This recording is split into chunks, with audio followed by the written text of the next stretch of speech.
सभी सतर्क हो जाइए। भैया का अनुमान उचित था, ये राक्षस यहां भी प्रवेश कर चुके हैं। वो अवश्य उस ओर से आ रहे होंगे। मैं वहां जाकर देखता हूं। उचित है नील, तुम आगे जाकर देखो।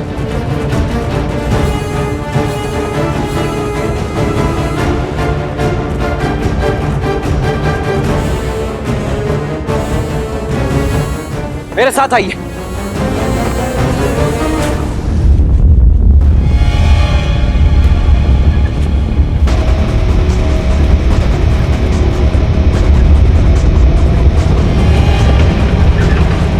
अवश्य किसी अनिष्ट की आशंका है यहाँ। नील, ये अवश्य कोई मायाजाल हो सकता है, अपनी सुरक्षा करो।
इंद्रजीत,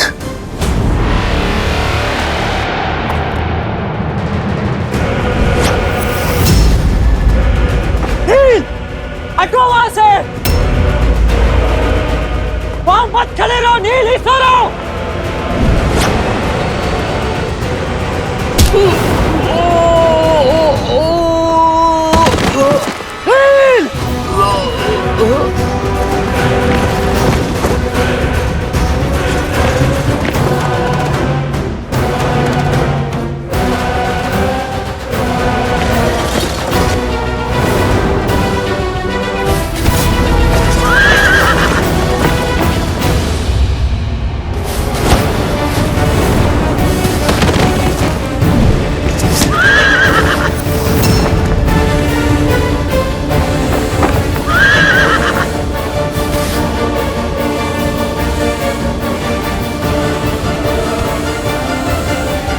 हम अकेले इन्हें नहीं रोक पाएंगे। श्री राम को सूचित करना होगा। आप जाइए भैया लक्ष्मण। नहीं मित्र, मैं अपने मित्र को युद्ध भूमि में इस अवस्था में छोड़कर नहीं जा सकता। मेरी चिंता मत करो मित्र। श्री राम के रुद्र हैं हम। हमारी रक्षा वो स्वयं करेंगे। मैं तुम्हारी भावना समझ रहा हूं नील, परंतु मैं अपने कर्तव्य से विमुख नहीं हो सकता। आओ चलो चलो, उठो।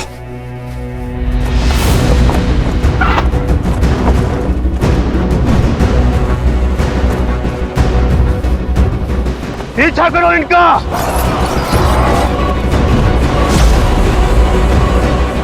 भैया, आपका कथन उचित था। ये एक पाश था, बृहस्पति का आक्रमण हो चुका है।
नील, नील,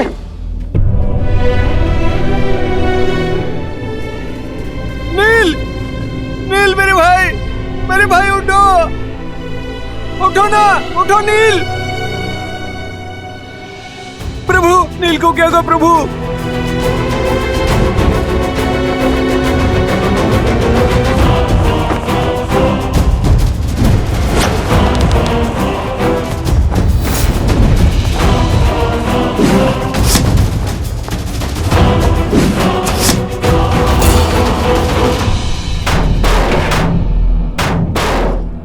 ऐसा कवच मैंने आज तक नहीं देखा।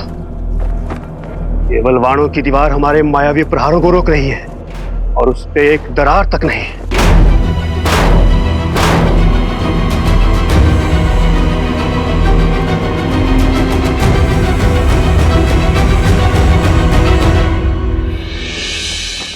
ये जीवित है।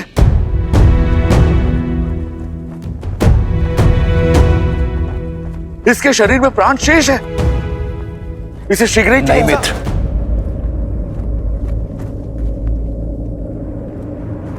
नहीं।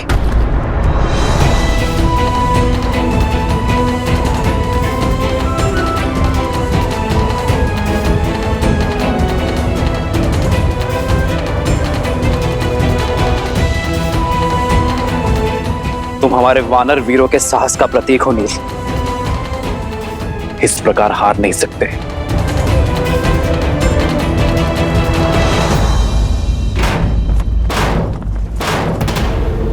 दिखाओ मुझे कि तुम वही महाबली प्रहस्त हो जिसने मेरे साथ कंधे से कंधा मिलाकर शास्त्र युद्ध लड़े। वीरों, संसार में ऐसा कोई कवच नहीं जिसे हम राक्षसों का बल तोड़ ना सके। इस कवच के पीछे हमारा लक्ष्य है। लंकेश के शत्रु हैं, हमारा आखेट है। लगा दो अपना संपूर्ण बल और तोड़ डालो इसे।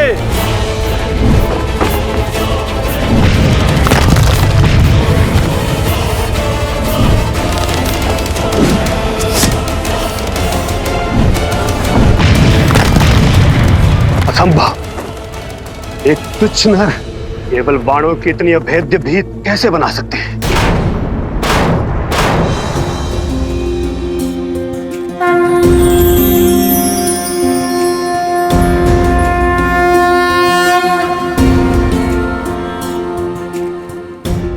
जागो नील, अपने नेत्र खोलो।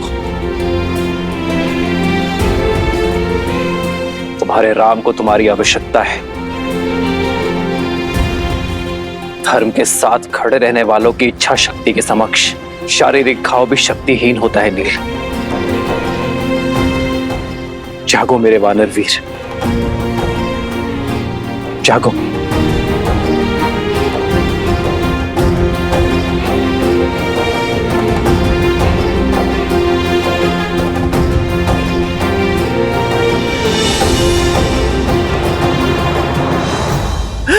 सुग्रीव का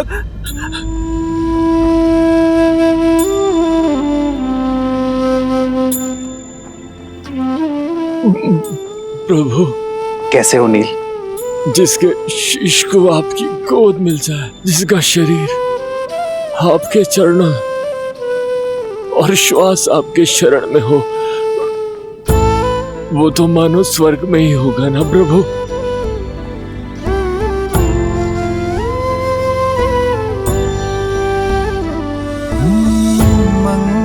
भवन अमंगल हारी, द्रवहु सुदशरथ अजिर बिहारी।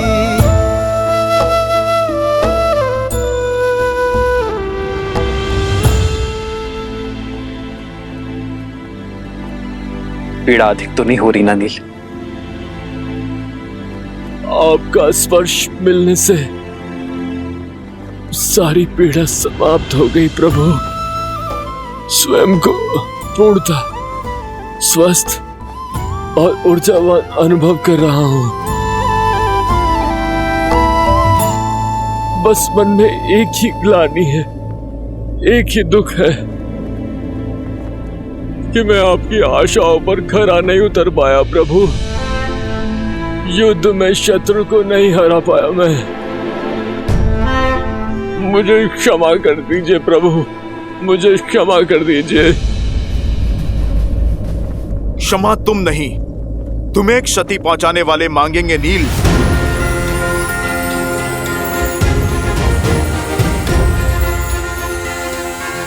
पीछे से वार करने वाले शत्रु का संहार प्रभु श्री राम का ये दूत करेगा।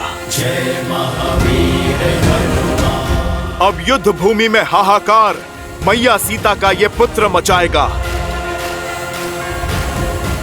नहीं हनुमान, इसकी कोई आवश्यकता नहीं है। संघर्ष युद्ध भूमि में हो या जीवन में, उसका सामना स्वयं करना पड़ता है। यदि प्रहार नील पर हुआ है तो उस प्रहार का उत्तर देने का अधिकार केवल नील को ही है। प्रभु, किंतु नील को तो गहरी चोट लगी है। चोट शरीर पर लगी है, साहस पर नहीं, सामर्थ्य पर नहीं। यदि मन ठान ले तो शरीर भी साथ अवश्य देगा।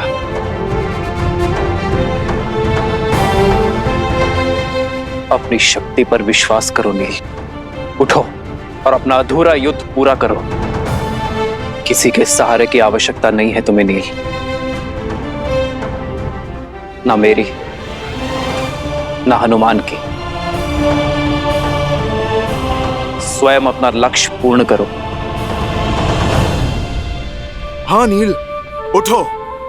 प्रभु श्री राम की भक्ति की शक्ति तुम्हें इस भवसागर से अवश्य तार देगी।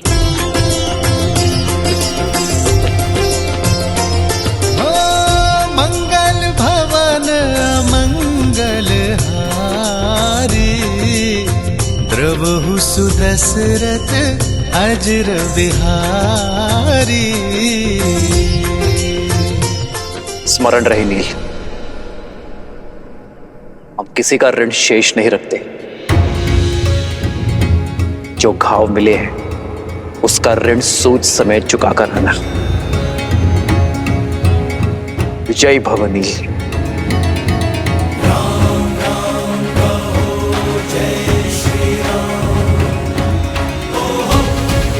लो नील। राम राम कहो जय श्री राम, दशरथ नंदन राजा राम।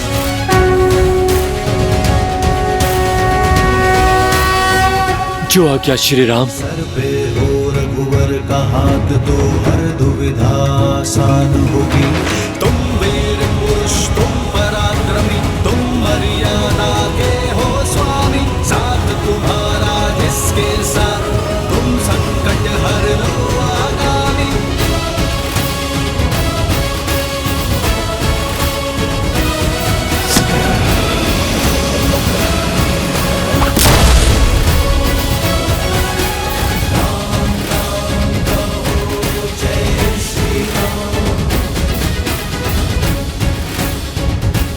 जय श्री राम। राम राम कहो जय श्री राम, दशरथ नंदन राजा राम।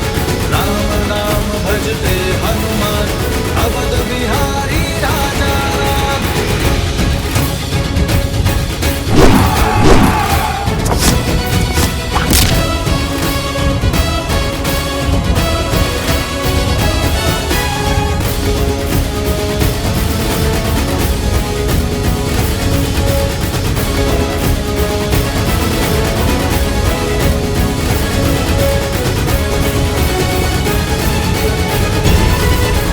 देख क्या रहे हो प्रहस्त? मेरे हाथ में एक गदा नहीं, मेरे राम का आशीष और उनका स्पर्श है।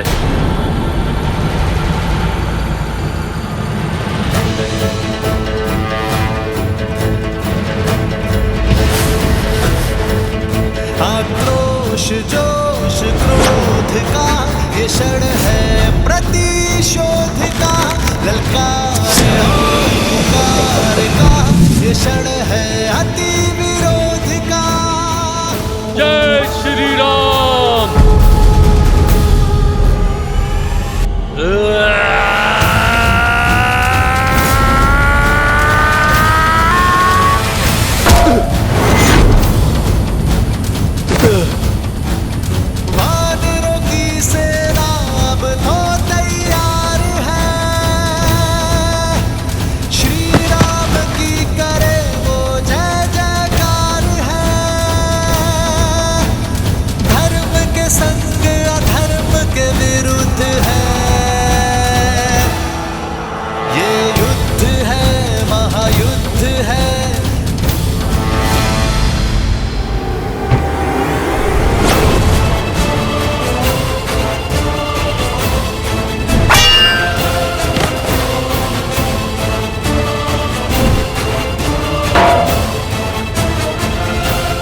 श्री राम। जय श्री राम। जय श्री राम।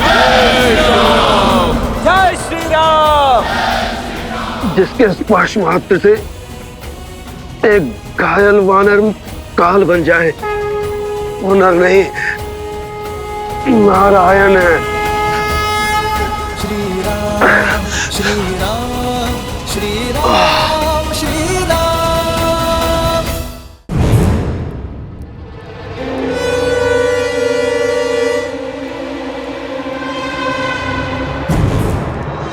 पुत्र, महादेव की जय हो। मेरा पुत्र मेरा पुत्र ठीक हो गया। उसकी सुध लौट आई।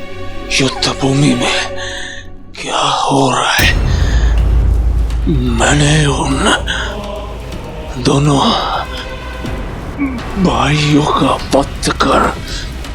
सारी चिंताएं छोड़ दो पुत्र, केवल विश्राम करो और शीघ्र अतिशीघ्र स्वस्थ हो जाओ। युद्ध भूमि की सारी चिंताएं अपने पिताश्री पर छोड़ दो। क्या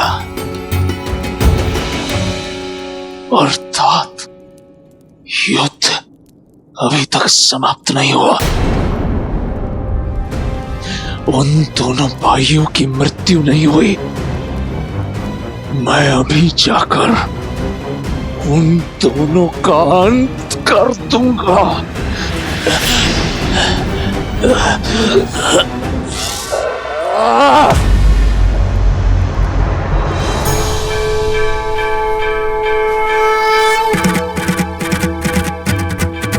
जय जय अविनाशी सब नटनासी व्यापक परमानंदा अभिगत बोधि तम चरित पुनीतम मायाहित पहुंच गया हूं मैं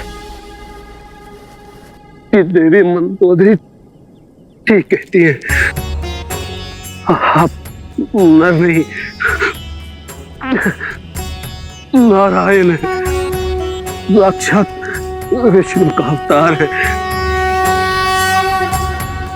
खेद केवल इतना है कि बहुत देर में समझा। मेरे पाप क्षमा करें। मुझे अगले जन्म में उच्च योनि, अच्छा जीवन और अच्छा कुल देश श्री राम पापों से दूर रखे। पिछले जन्म के कर्मों का फल होता है अगला जन्म। इस जन्म के कर्म तो भोग नहीं होंगे प्रहस्त, किंतु मैं आशा करूंगा कि इस जन्म से मिली सीख अगले जन्म के लिए पुण्य और सदाचार की नींव रखेगी। श्री राम।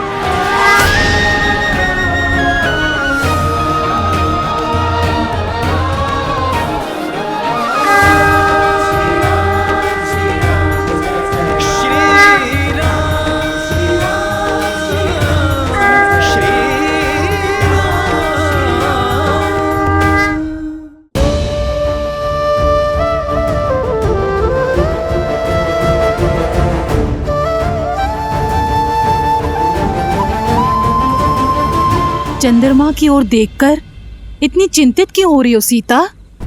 चंद्रमा का आकार घट रहा है त्रिजटा। कार्तिक अमावस्या निकट है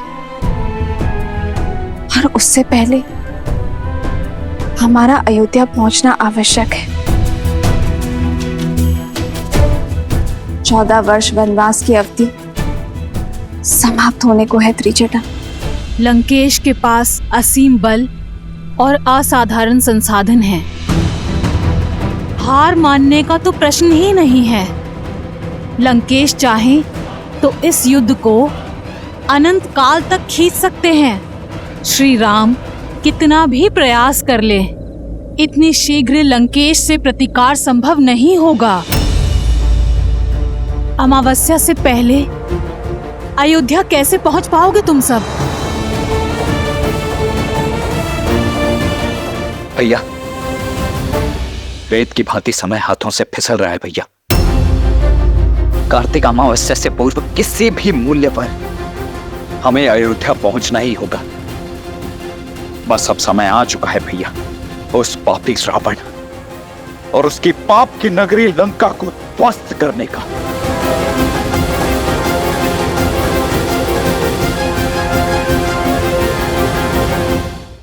चौदह वर्ष वनवास की अवधि समाप्त होने को है त्रिजटा।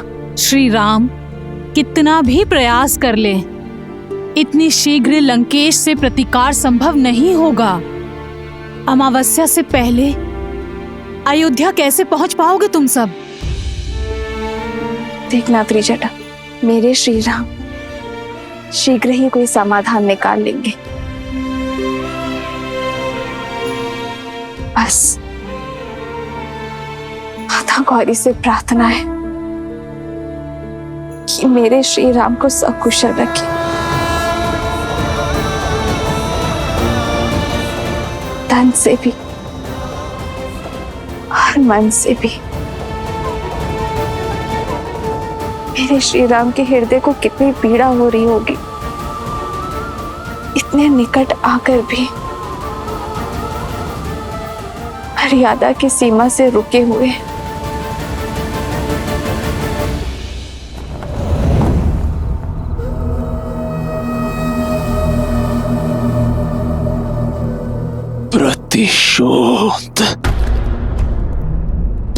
प्रतिशोध चाहिए मुझे। उन दोनों वनवासियों का वध करना है।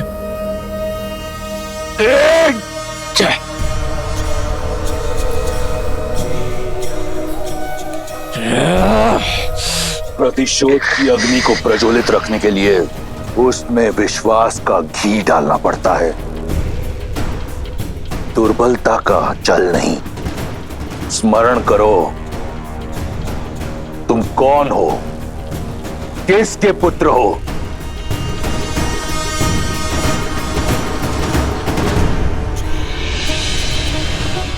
तुमने मुझे वचन दिया था कि तुम उन दोनों वनवासियों का संहार करोगे। अब उठो और पूर्ण करो अपना वचन, एक वीर की भांति। लंकेश, मेरा पुत्र घायल है। लंकेश, युद्ध भूमि में लगे घाव वीर का श्रृंगार होते हैं, उसके पांव की बेड़ी नहीं। युद्ध का आरंभ उन वनवासियों ने किया था, परंतु उसका अंत हम करेंगे। उठो मेघनाद, अपना वचन पूर्ण करो और अपने शत्रु पर मृत्यु का मेघ बनकर गरजो, बरसो। क्या एक पराई स्त्री की इच्छा अपने पुत्र के रक्त से बड़ी है आपके लिए लंकेश? सुध में मेघनाद को नहीं, आपको आने की आवश्यकता है।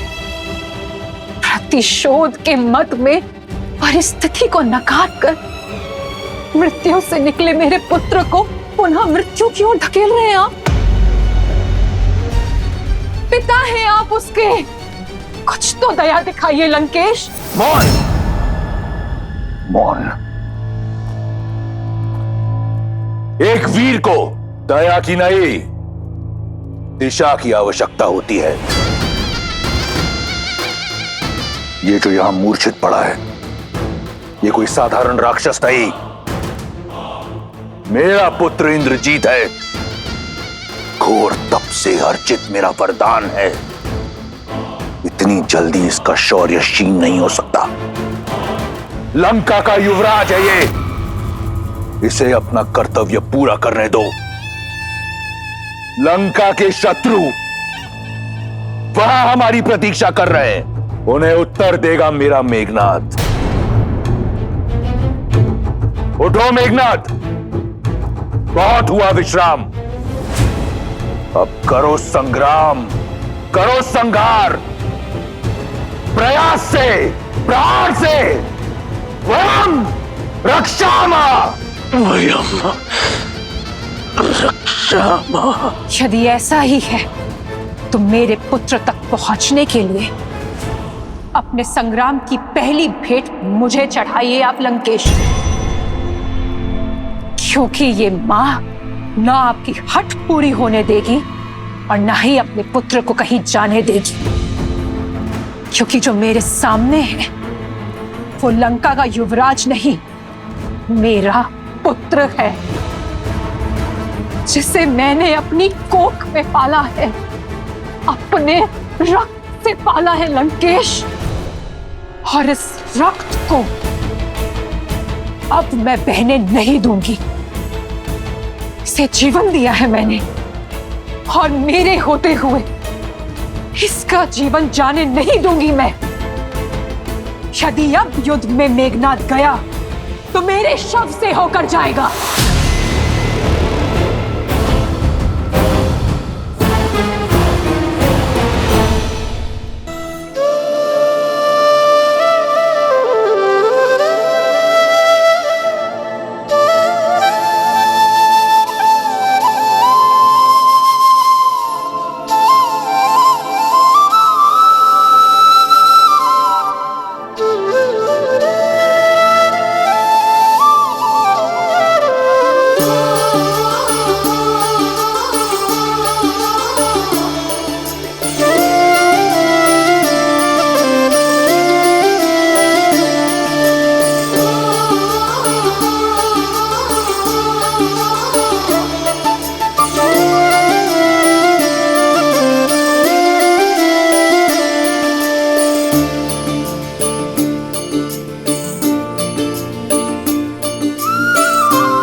क्षमा कीजिएगा माता, किंतु आपका पुत्र एक वीर योद्धा है जिसने इंद्र को परास्त किया है।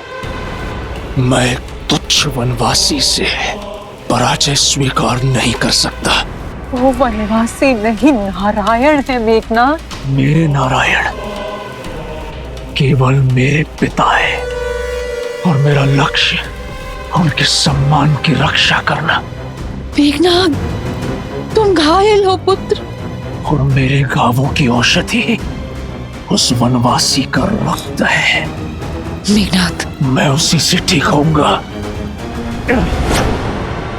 वाह, वो वनवासी बिना किसी वैद, बिना किसी औषधि के रण में खड़ा है।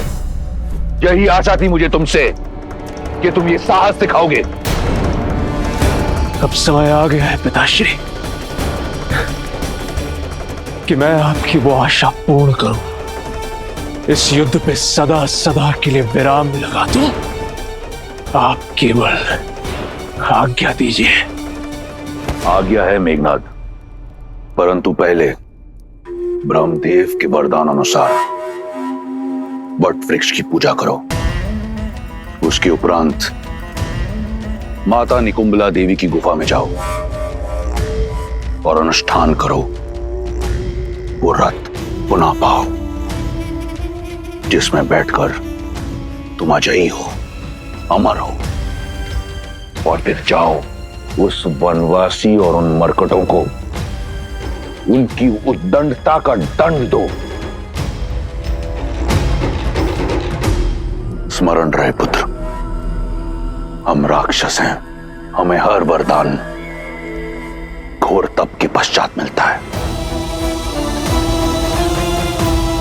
वहीं रुक जाओ मंदोदरी। ये बात एक पिता और पुत्र, एक राजा और युवराज के समक्ष है। इसमें हस्तक्षेप मत करो। अन्याय के विरुद्ध छिड़े इस युद्ध में राम की ढाल बने हैं आप। जब जब मेरे पग डगमगाए तब तब मेरा संबल बने हैं आप।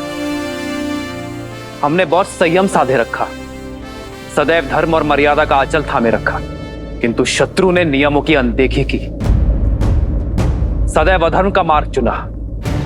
मेरे वानर वीरों, अब तक आप सब इस राम की ढाल रहे हैं, किंतु अब समय आ गया है कि मेरी ढाल मेरे शस्त्र बन जाए, मेरे संबल शत्रु का आधार हिला दे। असुरों ने हर असुरी शक्ति का प्रयोग किया, किंतु अब समय है मानव और वानर की एकता के शक्ति प्रदर्शन का। लंका की ये भिट्टियां हमें चुनौती दे रही हैं वानर वीरों। अब समय आ गया है लंका के अभिमान को भंग करने का, स्वर्ण लंका के मान को भस्म कर देने का, अभेद्य लंका को भेदने का। जिन्होंने इस संसार के हर घर को असुरक्षित कर छोड़ा है, उन मायावियों को उनके ही नगर, उनके ही घर में घुसकर समाप्त करने का।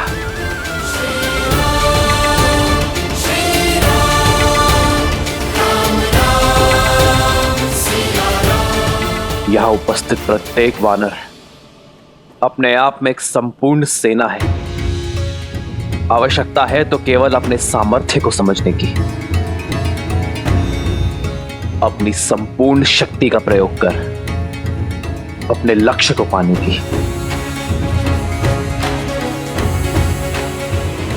आज मेरी ये वानर सेना एक दूसरे का हाथ थाम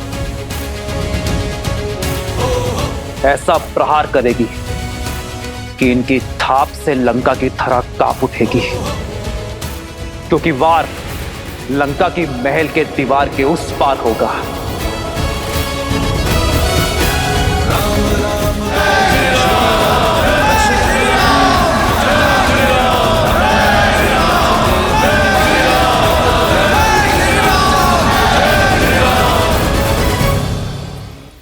मां का स्थान सदा पिता और पुत्र के बीच ही होता है लंकेश, और महारानी को युवराज और महाराज के बीच हस्तक्षेप करने का पूरा अधिकार है।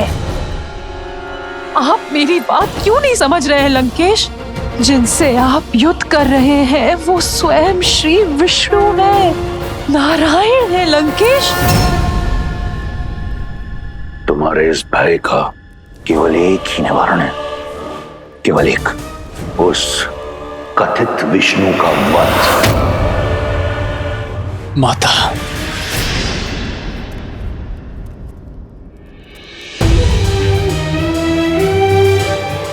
मैं आपके पुत्र प्रेम का बहुत सम्मान करता हूं। आपका ये भय, ये चिंता आपके पति और पुत्र को दुर्बल बना रही है माता। इसलिए आप कृपा करके इसके बीच बाधा मत बनिए। मैं अभी इसी क्षण निकुंभला गुफा जाकर अपनी पूजा संपन्न करूंगा, और उसके पश्चात क्या पुत्र? है कोई ऐसी युक्ति, ऐसी पूजा जो नारायण को पराजित कर दे? मेघनाद, अपने नेत्रों से अपने पिता प्रेम का आवरण हटाओ और सत्य से मुख मत मोड़ो। सत्य से मुख तो आप मोड़ रही है माता। बस मैंने अपने पहले प्रहार में ही राम और लक्ष्मण दोनों का अंत कर दिया था। जिस राम को आप नारायण कह रही हैं, वो मेरे नागपाश के प्रहार से भूमि पर पड़ा अपने अंतिम श्वास गिन रहा था।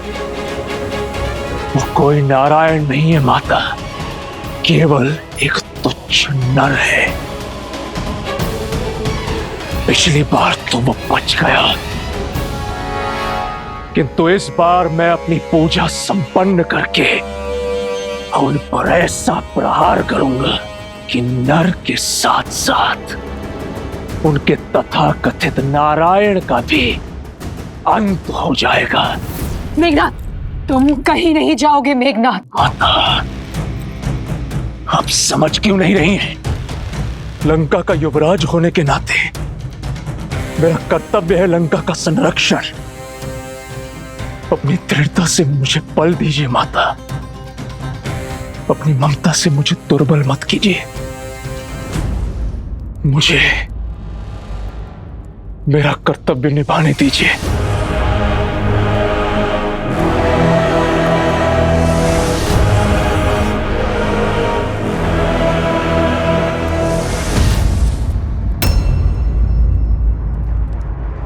विजयी भव।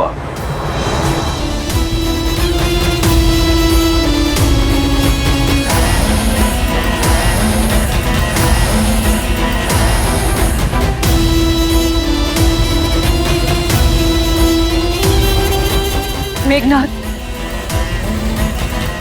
मेघनाथ मेरी बात सुनो।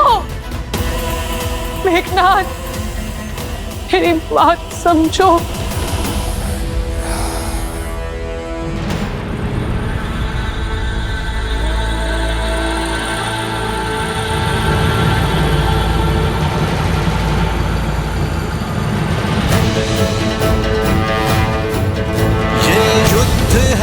महायुद्ध है, राम शांत रावण क्रोध है, ये युद्ध है, महायुद्ध है, राम शांत रावण क्रोध है, क्रोध है, क्रोध है।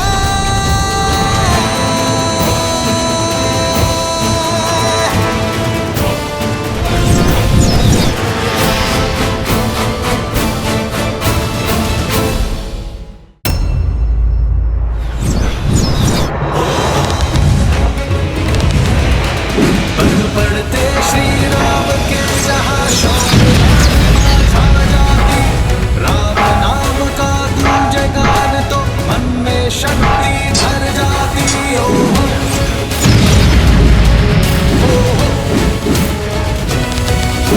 राम राम कहो जय श्री राम, दशरथ नंदन राजा।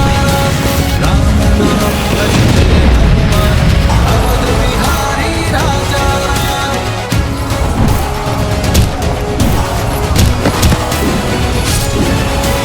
सर्वे हो रघुवर का हाथ तो हर दुविधा आसान होगी।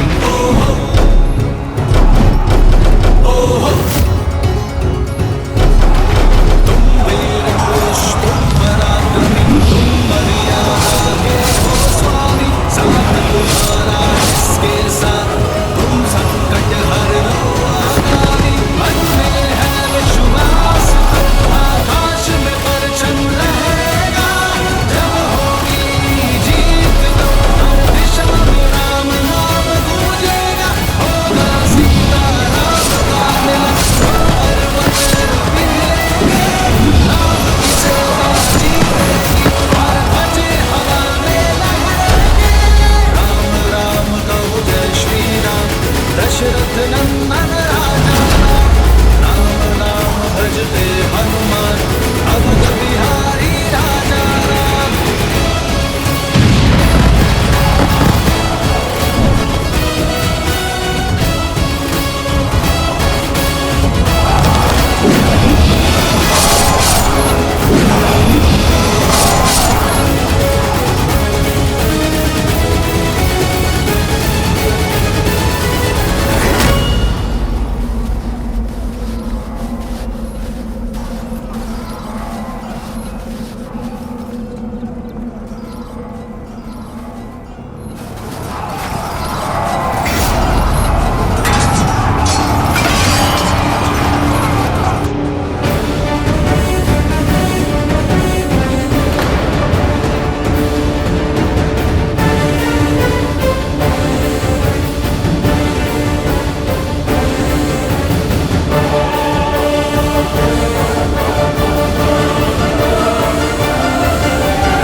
प्रभु, क्या हुआ? आप आकस्मिक क्यों रुक गए?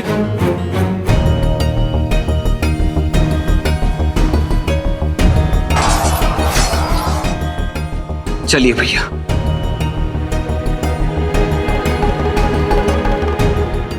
मैं लंका के भीतर पग नहीं रख सकता हनुमान।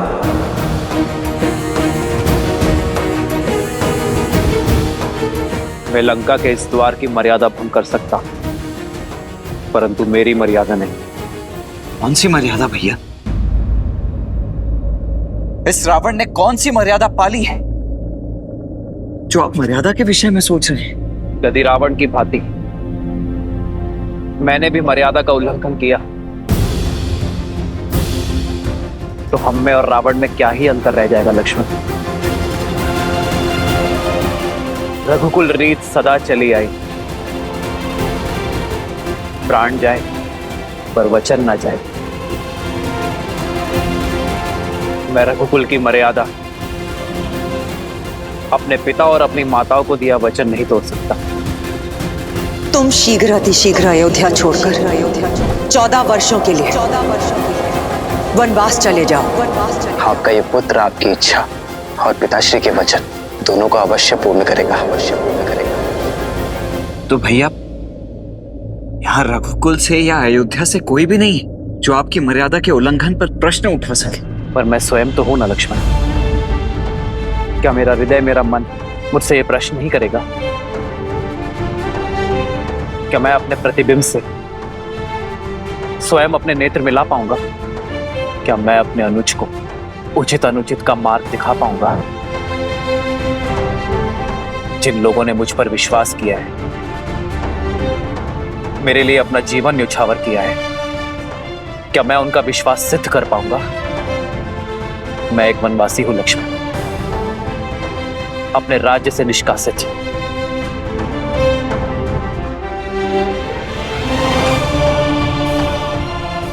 और एक वनवासी किसी का घर, किसी के नगर में प्रवेश नहीं कर सकता। यह युद्ध मर्यादा से लड़ा जा रहा है लक्ष्मण, मर्यादा के लिए लड़ा जा रहा है। फिर उसमें मैं अपने दिए हुए वचन की मर्यादा का उल्लंघन कैसे कर सकता? मेरा लंका में प्रवेश करने का प्रश्न ही नहीं उठता।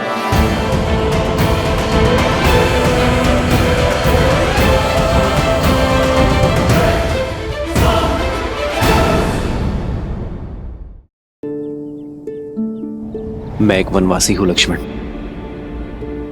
अपने राज्य से निष्कासित। और एक वनवासी किसी के घर, किसी के नगर में प्रवेश नहीं कर सकता। मेरा लंका में प्रवेश करने का प्रश्न ही नहीं उठता। किंतु लंका के भीतर भाभी मां जो दिन रात्रि बैठकर आपकी राह देख रही, उनका क्या भैया? न्याय और नीति भी यही कहते हैं कि परिस्थिति असामान्य होने पर नियमों में बदलाव किए जा सकते हैं। और यहाँ तो न ये युद्ध साधारण और न ही ये परिस्थिति सामान्य। अंततः हमें लंका के भीतर तो जाना ही होगा ना भैया।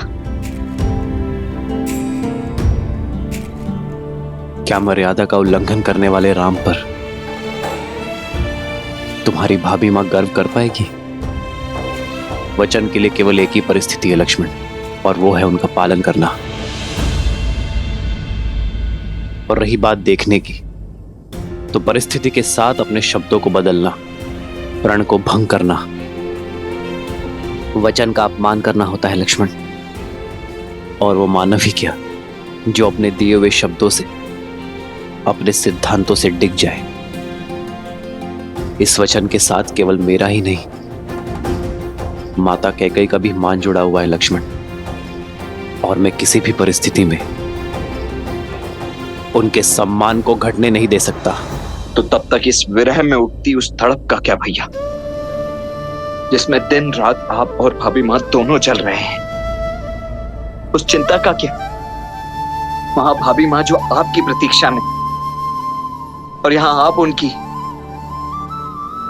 क्या आप उनके लिए भी कुछ नहीं करेंगे? सीता की चिंता तो मुझे अपने प्राणों से भी अधिक है लक्ष्मण। और मुझे अपनी सीता पर पूरा विश्वास है कि वो उस राम की प्रतीक्षा कर रही है जो विवाह में दिए उसके मान और सुरक्षा की रक्षा का वचन निभाने आया है। सीता अवश्य आएगी लक्ष्मण। जिस राज्य के राजा ने मेरी सीता को अपमानित कर बलपूर्वक उसे अपना बंदी बनाया है, और अब यह युद्ध तब भी पूर्ण होगा जब उसी राज्य का राजा सम्मान सहित मेरी सीता को मुझे लौटाएगा। तब तक मैं यहां हर क्षण उसकी प्रतीक्षा करता रहूंगा।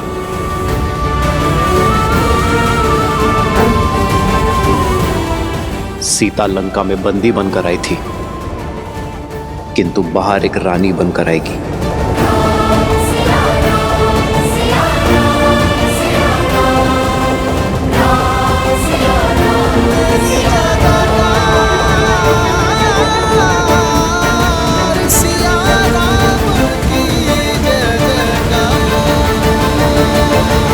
अद्भुत है श्री राम का वचन पालन, उनकी मर्यादा और न्याय के प्रति उनकी सोच। किंतु महादेव, यदि श्री राम लंका के भीतर नहीं जाएंगे तो सीता को मुक्त कराकर कैसे ला पाएंगे? अमावस्या के पूर्व अयोध्या कैसे लौट पाएंगे? और भरत के प्राण कैसे बचा पाएंगे? इतने कठिन समय पर भी वो अपने वचन पर अडिग क्यों हैं? मर्यादा का आंचल थामे क्यों खड़े हैं श्री राम? जो स्वयं ही मर्यादा भंग करे वो भला कैसा मर्यादा पुरुषोत्तम देवी? एक नर का मर्यादा और धर्म के प्रति समर्पण का भाव और उन्हें किसी भी मूल्य पर पूरा करने की हट उसे नारायण बनाते, और श्री राम का यह समर्पण भाव और हट ही है जो उन्हें मर्यादा पुरुषोत्तम श्री राम बनाती। वैसे भी देव, जिसने इस संसार में धर्म और मर्यादा की स्थापना हेतु ही अवतार लिया, वो भला मर्यादा का उल्लंघन कैसे कर सकते? यदि मर्यादा का आंचल थामे रहेंगे तो अमावस्या तक सीता को लेकर अयोध्या कैसे पहुंच पाएंगे? देवी, मैंने आपसे पहले ही कहा था कि ना तो ये युद्ध सरल होगा और ना ही इसके द्वारा प्रस्तुत की गई चुनौतियां। परिस्थितियां अत्यंत विषम हैं और इन विषम परिस्थितियों से हमारे समक्ष कई प्रश्न उठ खड़े हुए हैं। कैसे करेंगे श्री राम संसार में धर्म और मर्यादा की स्थापना? कैसे करेंगे श्री राम देवी सीता की रक्षा? कैसे समय रहते पहुंचेंगे श्री राम अयोध्या अपने भ्राता भरत के प्राण बचाने के लिए? परंतु इन सभी प्रश्नों के उत्तर मैं नहीं दूंगा। इन सभी प्रश्नों के उत्तर देंगे श्री हरि विष्णु के मनुष्य अवतार मर्यादा पुरुषोत्तम श्री राम।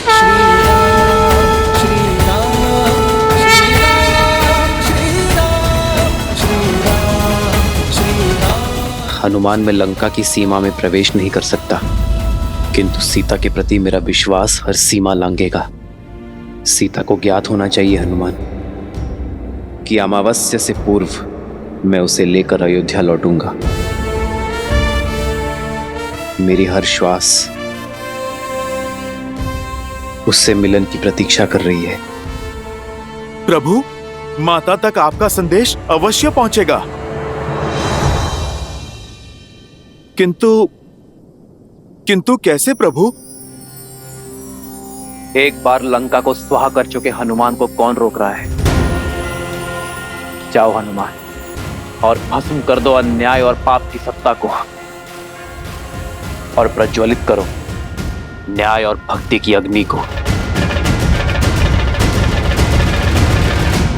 मूलतो ब्रह्म रूपाय मध्यतो शक्ति रूपिणे अग्रतो शिव रूपाय वृक्षराजाय ते नमः। मूलतो ब्रह्म रूपाय मध्यतो शक्ति रूपिणे अग्रतो शिव रूपाय वृक्षराजाय ते नमः।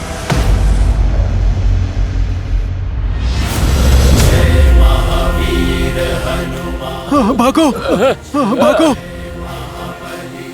अरे ये तो वही है।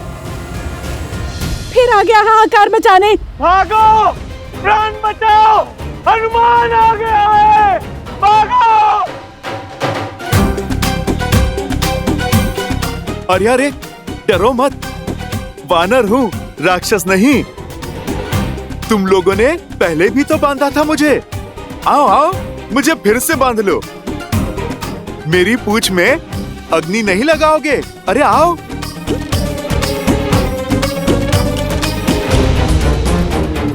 आओ आओ आओ ना, लगाओ अग्नि। ये तो वही है जिसने मेरे भाई निकुंभ की। नहीं, इससे बैर लेना उचित नहीं है। अरे अरे, ये तो कतई ठीक नहीं है। मैं पिछली बार आया था तब तो तुम लोगों ने मेरा बड़ा ही राजसी स्वागत किया था। कुछ नहीं करोगे?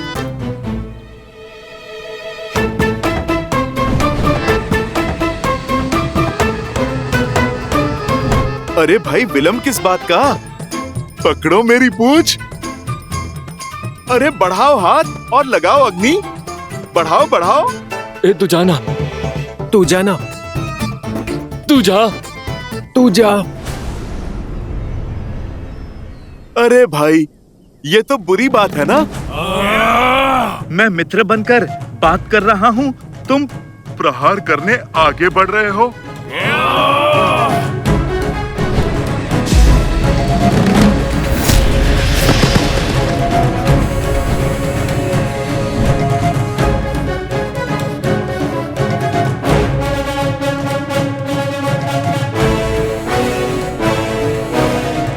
आ गए मेरे शिष्यों? जी हनुमान काका।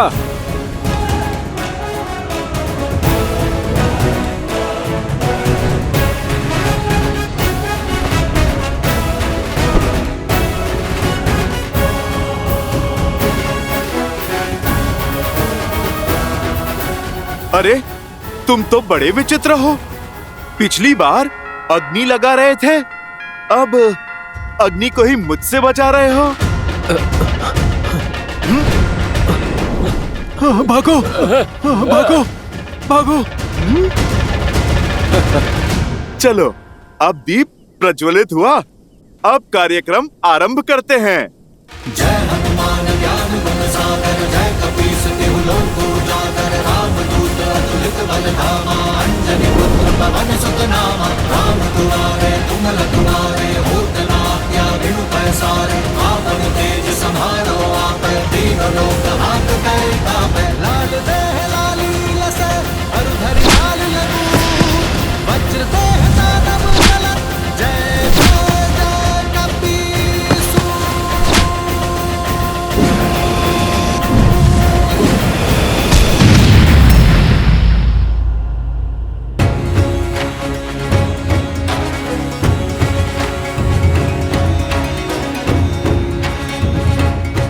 मैं लंका में प्रवेश नहीं कर सकता, किंतु मेरे बाणों पर ऐसा कोई प्रतिबंध नहीं है।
प्रभु, आपसे एक प्रश्न पूछूं? मुझे आप पर पूर्ण विश्वास है, किंतु एक बार लंका जल चुकी है, पुनः जलाने से क्या लाभ होगा? मेरा अर्थ है, इस निर्णय के पीछे अवश्य ही कोई गहरा कारण होगा, कोई युक्ति होगी। मैं आपकी जिज्ञासा शांत तो कर दूंगा विभीषण, किंतु मेरे निर्णय का कारण आपके दुख का कारण हो सकता है। क्या आप अब भी जानना चाहते हैं? क्या कहा तुमने? एक बार फिर। ये मरकट हर सीमा लांघ रहे हैं।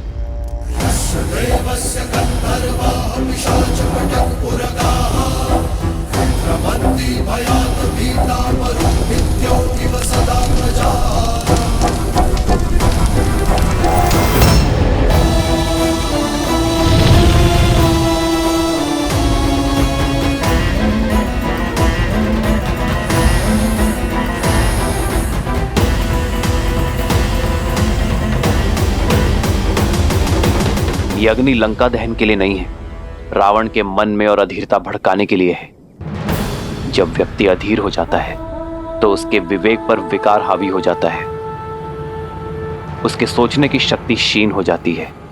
और मैं चाहता हूं रावण इस युद्ध की सबसे बड़ी भूल करे, शीघ्र अतिशीघ्र करे। कैसी भूल प्रभु? मैं कुछ समझा नहीं। कुंभकर्ण, आप ही ने सूचना दी थी ना? रावण के पास ब्रह्मास्त्र से भी बड़ा अस्त्र है। कुंभकर्ण जो अभी निद्रा में है, यदि वो 2 दिन तक और सोता रहा, अपनी निद्रा पूर्ण कर ली, तो उसे मिले वरदान के अनुसार वो अगले 6 माह तक अजय और अमर होगा। उसे युद्ध में पराजय करना असंभव होगा विभीषण। हमारे पास इतना समय नहीं है विभीषण। रावण को इस बात का ज्ञात है, इसीलिए वो 2 दिन बीतने की प्रतीक्षा कर रहा है, हमें व्यस्त करने का प्रयास कर रहा है। किंतु मैं ये होने नहीं दूंगा। मेरी ये युक्ति रावण के धैर्य का बांध तोड़ उसे अधीर बनाकर कुंभकर्ण को जगाने के लिए विवश कर देगी। विभीषण, मैं जानता हूं आपके भाई के लिए आपका हृदय विचलित है, किंतु यह संहार आवश्यक है धर्म की स्थापना के लिए। लंका के द्वार से राम, लक्ष्मण और उनकी सेना आक्रमण कर रही है। लंका के भीतर ये वानर उत्पात मचा रहे हैं। हमारी सेना दोहरे आक्रमण के लिए सज्ज नहीं। समस्या विकराल है महाराज। शीघ्र, अतिशीघ्र समाधान खोजना होगा। समाधान एक ही है महाराज, युवराज इंद्रजीत। और वो देवी निकुंभला के अनुष्ठान में लगा है। उसका अनुष्ठान कहां तक पहुंचा? अभी वो वट वृक्ष की पूजा संपन्न कर रहे हैं। उसके पश्चात ही युवराज निकुंभला देवी की पूजा आरंभ करेंगे महाराज। ब्रह्मदेव, इस वट वृक्ष की पूजा संपन्न हुई। अब आपके दिए वरदान के अनुसार मैं देवी निकुंभिला का आह्वान करने हेतु सज्ज हूं। अपने आशीर्वाद के फलीभूत होने का आशीर्वाद दीजिए ब्रह्मदेव, क्योंकि निकुंभिला देवी की पूजा संपन्न होने के पश्चात इस समस्त संसार में मुझे कोई पराजित नहीं कर पाएगा। अजय हो जाऊंगा मैं सदा सदा के लिए। अग्रतो शिव रूपाय वृक्षराजाय ते नमः। मूलतो ब्रह्म रूपाय मध्यतो शक्ति रूपिणे। अग्रतः शिव रूपाय वृक्षराजाय ते नमः।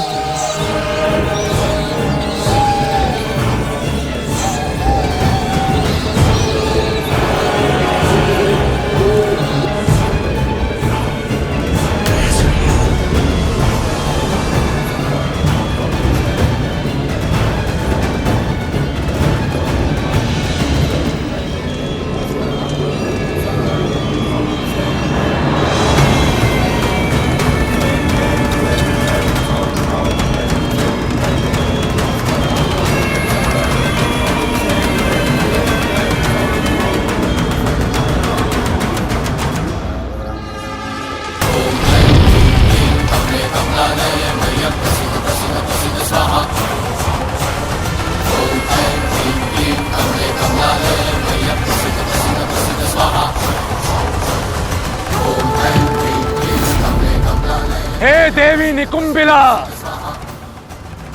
मैं दशानन रावण पुत्र इंद्रजीत आपका आवाहन करता हूं। आपसे अजय रथ और शक्ति अस्त्र मांगता हूं और यह आशीर्वाद चाहता हूं कि आपके शक्ति अस्त्र से मैं उन वनवासियों के जीवन का अंत स्वयं अपने हाथों से लिख सकूं। समस्त लंका की आस और मेरे पिता का विश्वास केवल मुझ पर टिका हुआ है और मेरी आस और मेरा विश्वास आपके आशीर्वाद पर, मेरे अजय होने के वरदान पर। इसलिए अब जब तक मेरी मनोकामना पूर्ण नहीं हो जाती, मुझे वो अजय रथ और शक्ति अस्त्र प्राप्त नहीं हो जाता, मैं अपना रथ आपको समर्पित करता रहूंगा। जब तक मेरे शरीर में बहते रक्त की अंतिम बूंद समाप्त नहीं हो जाती, मैं आपकी पूजा आराधना करता रहूंगा। ओम निकुंबलाय नमः, ओम निकुंबलाय नमः, ओम ह्रीम जूम सा, ओम भूर्भुवः स्वाहा। लंका के पास समय नहीं है महाराज। वानरों का तांडव आपने देखा है। शीघ्र ही कुछ नहीं किया तो हम सब कुछ हार जाएंगे महाराज। रावण के रहते ऐसा नहीं होगा। इन उद्दंडियों को दंड अब मैं स्वयं दूंगा। नहीं महाराज, पिताश्री कुंभकर्ण, युवराज इंद्रजीत और मेरे होते हुए आपको रणभूमि में जाने की कोई आवश्यकता नहीं। तुम्हारे पिता की निद्रा टूटने में कितना समय शेष है? 2 दिन महाराज। यदि कुंभकर्ण को समय से पहले उठाया, ना तो वो अजय रहेंगे और ना ही अमर। युवराज को बुलाने के अतिरिक्त और कोई विकल्प नहीं महाराज। हाँ महाराज, हमें युवराज इंद्रजीत को वापस बुला लेना चाहिए। अब वो ही हैं जो इन नर और वानरों की सेना से इस लंका को बचा सकते हैं।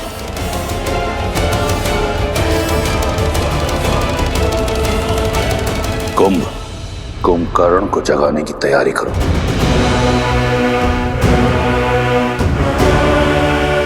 एक बार सोच लीजिए महाराज, यदि पिताश्री को अभी उठाया तो अगले 6 माह तक अपना अमृतत्व खो देंगे। तुम्हें क्या लगता है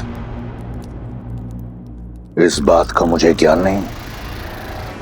रावण से अधिक कुंभकर्ण की शक्तियों के बारे में कोई नहीं जानता। चाहे उसकी निद्रा पूर्ण हो या ना हो, मेरे कुंभकर्ण में इतना बल है कि वो उन मरकटों पर काल बनकर बरसेगा। तुम लंकेश के आदेश का पालन करो और उठाओ मेरे कुंभकर्ण को। मैं राम और इस युद्ध का अंत देखना चाहता हूं, शीघ्र अतिशीघ्र।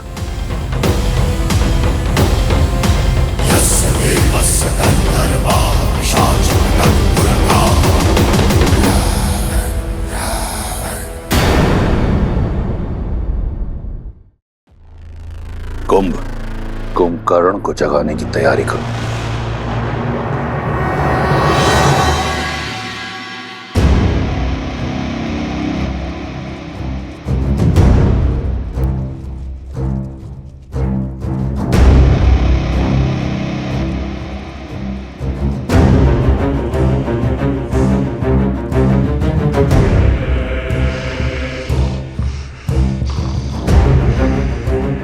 चिंता मत करो, उस वनवासी की हार निश्चित है।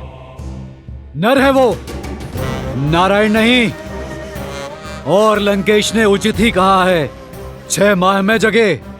यह 6 दिन में मेरे पिताश्री अजय हैं, अमर हैं। उन्हें जगाने में ही लंका का हित है। खोल दो द्वार।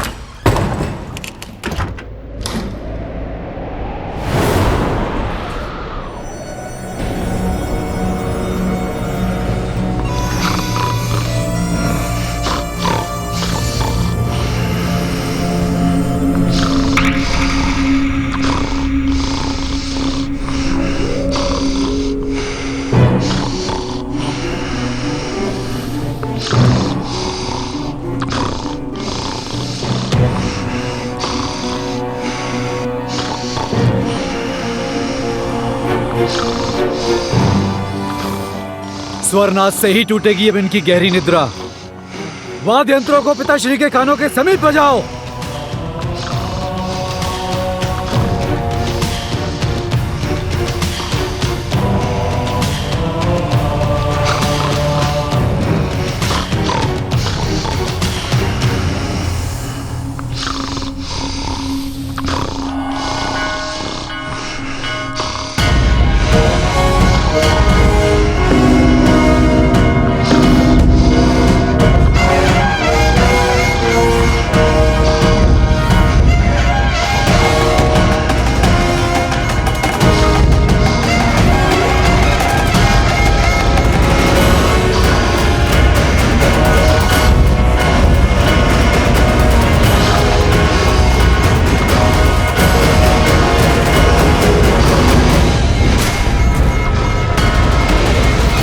ऊंचे स्वर में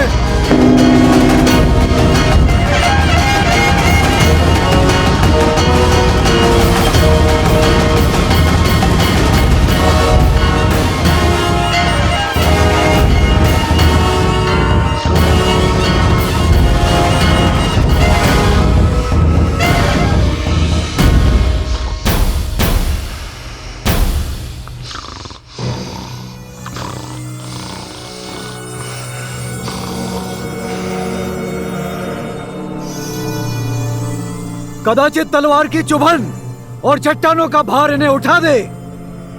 प्रारंभ करो।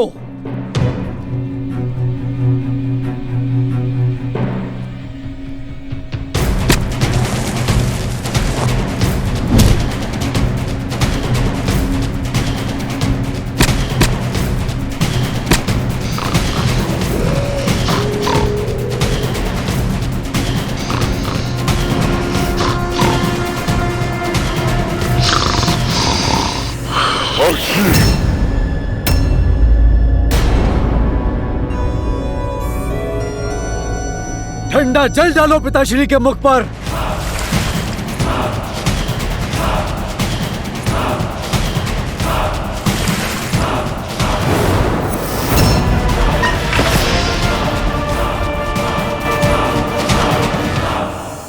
जय श्री राम, जय श्री राम।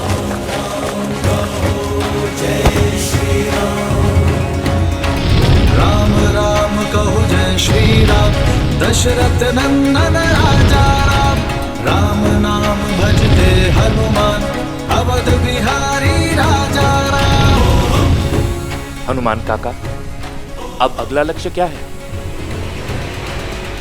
वहां विस्फोटक सामग्री है जिसका उपयोग निश्चित रूप से हमारे विरुद्ध ही किया जाएगा। चलो रावण को उसके ही सजाए व्यंजन का स्वाद चखाते हैं। लंका में हमने प्रवेश किया है, प्रकाश उत्सव तो बनता है।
केवल एक उपाय शेष है, कदाचित उससे बात बन जाए।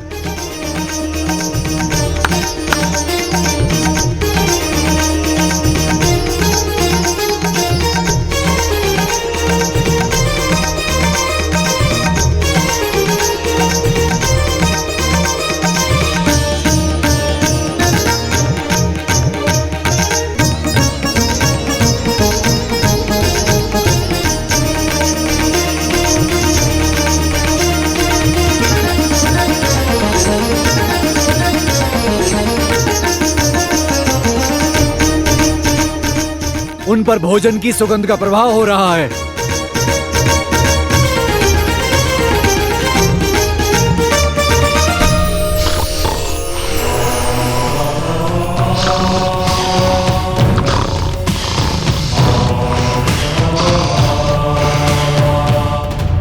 सदा शुभ समाचार लाते हो शार्दुल।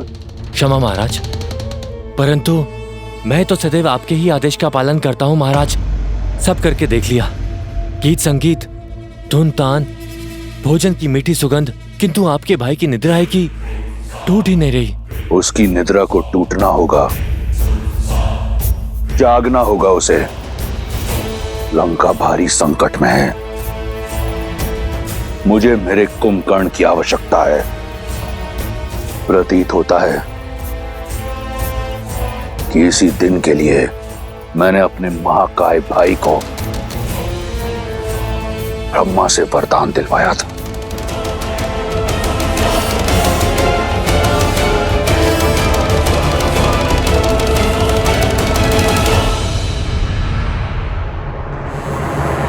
तुम वीर पुरुष, तुम पराक्रमी, तुम मर्यादा के हो स्वामी।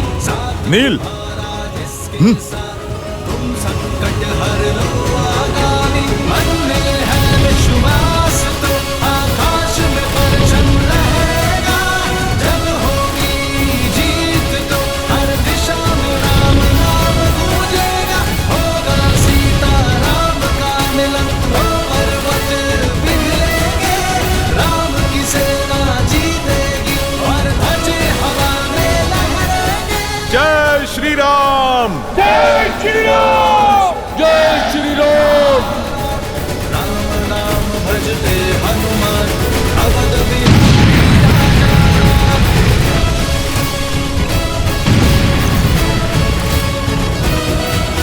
जाओ अपने घर परिवार को बचाओ। वो वानर लौट आया है, हाहाकार मचाने हैं।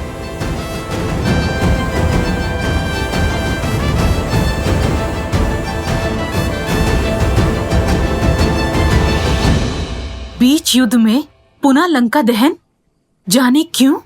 मेरे श्री राम युद्ध केवल रणभूमि में ही नहीं, मन भूमि में भी करना जानते हैं त्रिजटा। लंका दहन का निर्णय रावण के धैर्य को तोड़ने की नीति से लिया गया है। ऐसा समझो लंकेश के अंत का आरंभ हो चुका है त्रिजटा।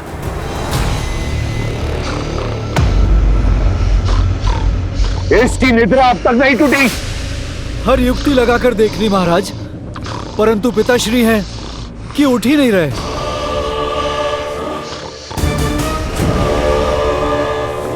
गज सेना को बुलाओ और चढ़ाओ इसकी देह पर।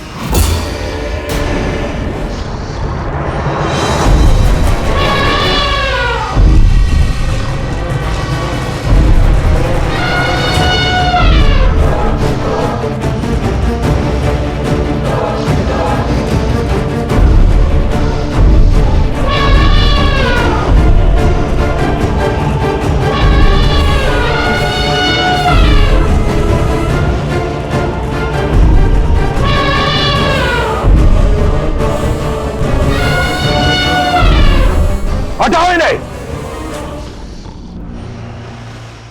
उठो कुंभकर्ण, लंका को तुम्हारी आवश्यकता है।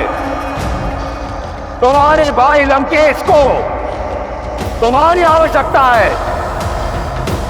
अपने भाई की पुकार सुनो।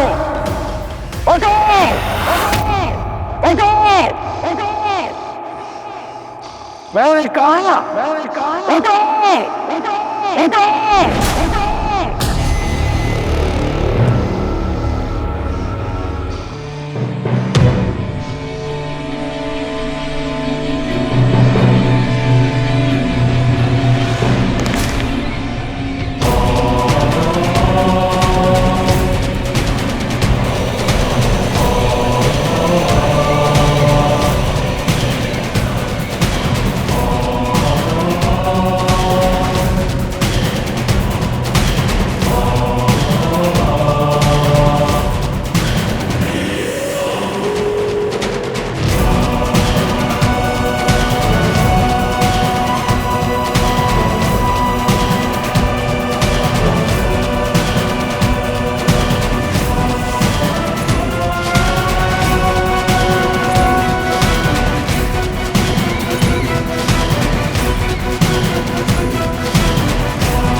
बड़े भैया आप प्रणाम।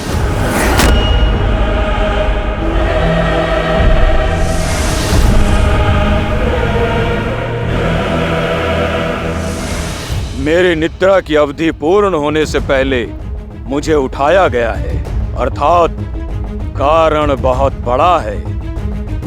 क्या लंका पर कोई भारी संकट आ पड़ा है भैया? तुम्हारा संदेह उचित है। लंका की एक ही पुकार है, त्राहिमाम। और इस पुकार का कारण बनने का दुस्साहस किसने किया? कौन है तीनों लोकों में जो मेरे भाई को इतना विचलित कर दे कि मेरे वरदान को भंग करके आपको मुझे उठाना पड़ा? एक वनवासी।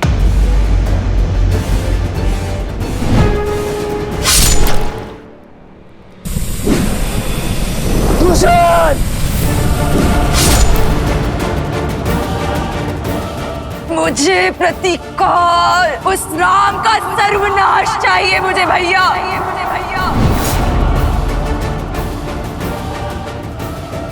अब मैं तुमसे बलपूर्वक विवाह करूंगा।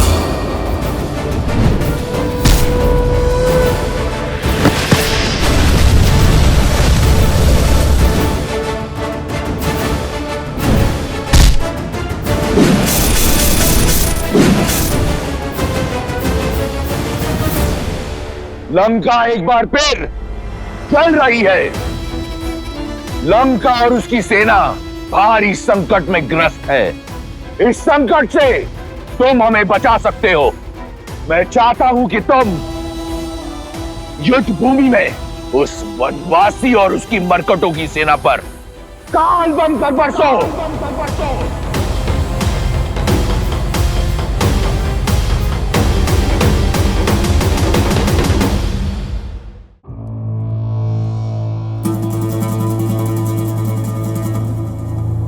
विभीषण कहाँ है भैया? नाम मत लो उस विश्वासघाती का।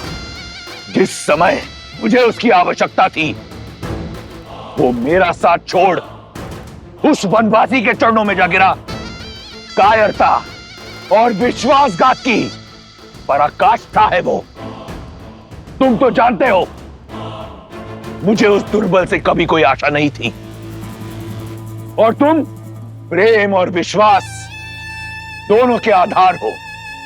सदैव मेरे साथ एक अडिग पर्वत के समान खड़े रहे हो। हर युद्ध में, हर स्थिति में सर्वदा मेरे साथ। और वो विभीषण उस वनवासी के गुण गाता है। जानते हो उसने क्या किया?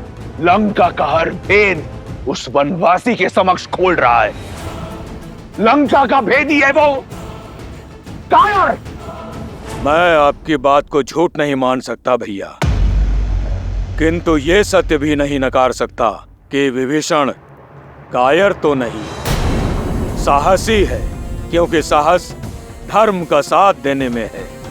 वो अपने धर्म के चलते ही इस पाले से उस ओर गए हैं, और मेरी दृष्टि में भी धर्म श्री राम के साथ है। सावधान कुंभकर्ण, अमर नहीं हो तुम। यदि मेरे शत्रु को श्री कहकर पुकारा तो मैं यही स्वयं तुम्हारे प्राण हर लूंगा। मैं यहां आया था यह सोचकर कि अगर एक भाई विश्वासघाती निकला तो क्या हुआ, मेरा कुंभकर्ण अब भी है मेरा साथ देने के लिए।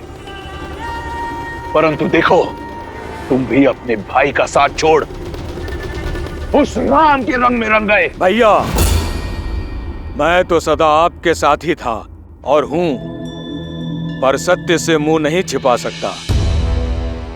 क्या पर्याप्त लहू नहीं बह गया? शूर्पणखा का मान भंग हुआ, उसके पुत्र का वध हुआ। मेरे भाई खरदूषण, मारीच मामा, मेरे भतीजे अक्षय कुमार, वीर प्रहस्त, अनेकों शक्तिशाली राक्षस वीर काल की भेंट चढ़ गए। निर्दोष राक्षस सैनिकों से लेकर अबोध वानरों तक सबका संहार हुआ है। और अब तक आपके विचारों पर वासना का आवरण पड़ा है। किसी और की पत्नी को हथियाने का हट आप पर सवार है। सर्वनाशे संयुक्त पन्ने अर्ध त्याजति सह पंडित। जब सर्वनाश सर पर खड़ा होता है, आधा बचा लेने वाला भी बुद्धिमान होता है। तो आप जैसा विद्वान सत्य नहीं देख पा रहा है? क्यों राक्षस कुल के पतन का आधार रच रहे हैं आप?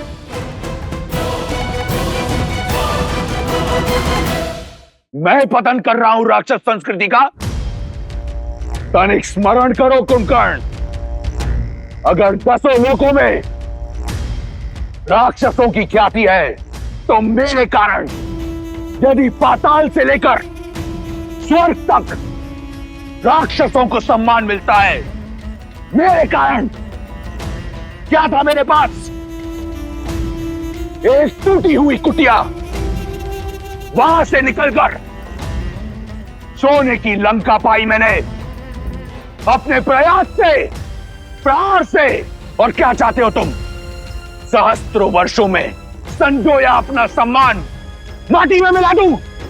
अपने आत्मविश्वास का समर्पण कर दूं? नहीं। शक्ति का मद आपके ज्ञान को लील गया है भैया। सीता के अपराधी हैं हम, और राक्षसों का हित उन्हें लौटाने में ही है। मुझे तुम्हारे उपदेश की आवश्यकता नहीं है कुंभकर्ण। कर बैठा मैं ये कांड, जिसे मैंने शौर्य समझा तुमने अपराध समझा तो हुआ अपराध, जिसे मैंने प्रतिशोध समझा तुमने अधर्म समझा तो हुआ अधर्म। मैंने जो किया सो किया। अब तुम ये बताओ कि तुम क्या करोगे? यहां बैठकर मुझसे वाद विवाद करोगे, या एक भाई की भांति मेरे साथ युद्ध भूमि में उतरकर उस वनवासी और उसके मरकटों की सेना को अपनी वीरता का संदेश दोगे? बोलो। जो साथ ना खड़ा हो उसे विरुद्ध माना जाता है। दुर्भाग्य है मेरा कि तुम भी विभीषण की भांति राक्षस कुल पर कलंक निकले।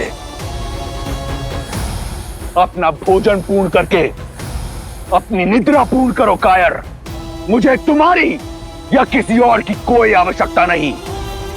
ये कांड मैंने किया है तो संहार भी मैं स्वयं करूंगा। नहीं है तुम्हारी आवश्यकता। रुक जाओ भैया, मैं अपना धर्म निभाऊंगा। ना मैं नारायण को जानता हूं, ना किसी नीति को समझता हूं। आप ही मेरे ईश्वर हैं और आप ही धर्म। आपके लिए जिया हूं और आपके लिए ही मरूंगा। वरदान आपके लिए ही मांगा था और आप पर ही निछावर करूंगा। छोटे भाई के होते बड़े भाई को युद्ध भूमि में उतरना पड़े तो ये कलंक होगा। यदि आपकी इच्छा युद्ध है तो मैं अवश्य युद्ध करूंगा, आपके अधर्म का साथ देने के लिए नहीं, बल्कि अपने भाई और अपने राजा के सम्मान के लिए। जब तक मेरे शरीर में प्राण है, मैं राम और उसकी सेना पर काल बनकर बरसूंगा।